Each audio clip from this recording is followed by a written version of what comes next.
Shalom, selamat pagi, dan semangat pagi. Salam sejahtera bagi kita semua. Kali ini akan disampaikan, ayo mengenal Amos, Elia, dan Yesaya. Nabi Elia,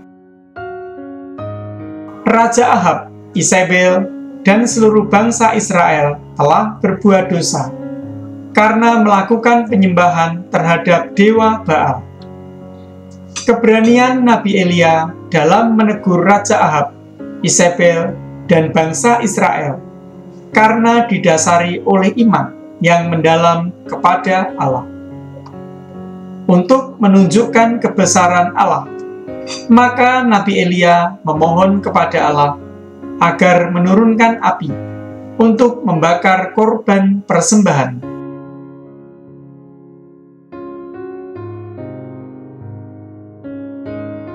Berhala adalah segala sesuatu, baik benda maupun hal, yang menyebabkan seseorang melupakan Tuhan dan sesama.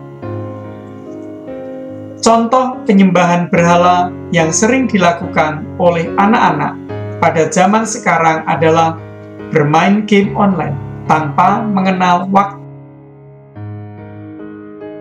Sikap yang kita teladani dari Nabi Elia adalah berani mengatakan yang benar, mengajak orang untuk bertobat, percaya dan setia pada Allah. Nabi Yesaya. Ancaman Nabi Yesaya kepada bangsa Israel adalah Allah tidak akan menurunkan hujan selama 3 tahun di Israel. Semboyan hidup dalam diri Yesaya pada saat mendapatkan panggilan dari Allah adalah, "Inilah aku, utuslah aku." Kedatangan Mesias seperti yang diramalkan atau dinubuatkan oleh Nabi Yesaya terpenuhi dalam diri Bunda Maria. Kehidupan Yesaya sebelum mendapat panggilan menjadi nabi. Lahir pada tahun 765 sebelum Masehi. Dipanggil menjadi nabi pada tahun 740 sebelum Masehi. Dalam usia kurang lebih 25 tahun. Berasal dari keluarga bangsawan, berkarya selama 40 tahun di antara bangsa Israel. Berasal dari keluarga bangsawan di Yerusalem. Menjadi penasehat raja di kerajaan Yehuda. Nyanyian Kebun Anggur Sang Kekasih dari Nabi Yesaya. Arti kebun anggur adalah bangsa Israel dan Yerusalem. Arti Sang Kekasih adalah Tuhan Allah. Dapatkah seorang perempuan melupakan bayinya sehingga ia tidak menyayangi anak dari kandungannya? Sekalipun ia melupakannya, aku tidak akan melupakan engkau. Yesaya 49 ayat 15. Berdasarkan kutipan tersebut, gambaran Allah menurut Yesaya adalah peduli dan mencintai manusia tanpa batas.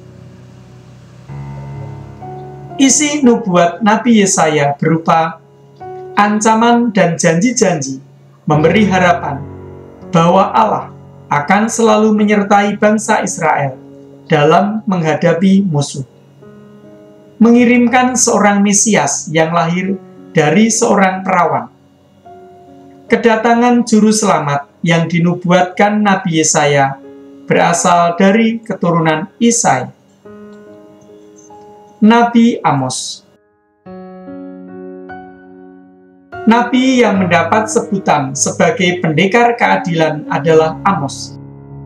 Jalan satu-satunya agar orang Israel bebas dari hukuman dengan cara bertobat.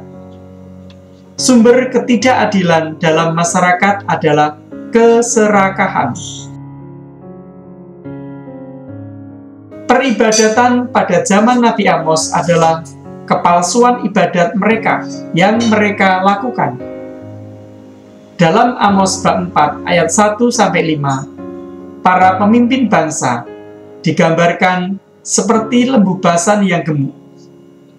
Hal ini menggambarkan bahwa pemimpin bangsa adalah pemimpin yang suka memeras orang lemah dan miskin.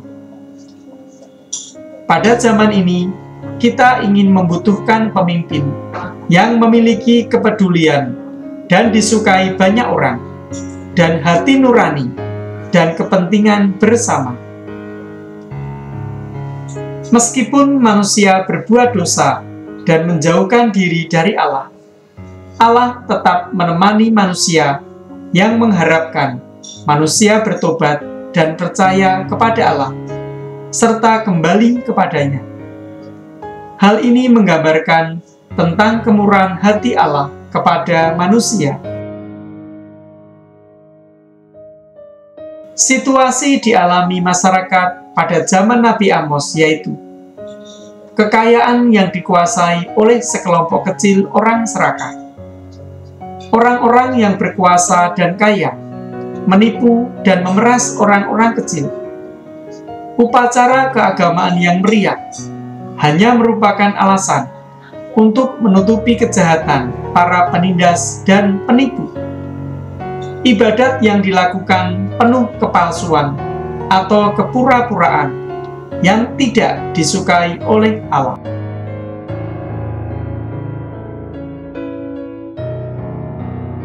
Terima kasih, Tuhan memberkati.